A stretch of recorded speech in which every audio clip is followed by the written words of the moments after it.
Hello guys, welcome to the review of Naga Chaitanya గారి Thandel movie అయితే next లెవెల్లో ఉంది.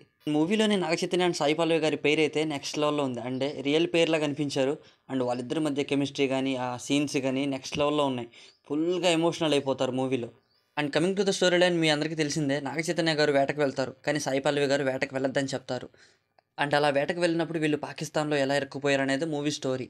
అక్కడ పాకిస్తాన్ ప్రిజన్లో అయితే నాగ చైతన్య గారిని న్యూడ్గా చూపించారు. అది నెక్స్ట్ లెవెల్.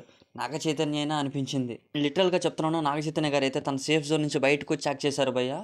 నెక్స్ట్ లెవెల్ అంతే. సాయి పల్లవి మీద డబల్ కాదు, త్రిబుల్ యాక్ట్ చేశారు. అండ్ మూవీలో ఇంటర్వెల్కి ముందు వచ్చి 20 మినిట్స్ అయితే నెక్స్ట్ లెవెల్ సీక్వెన్స్ అది.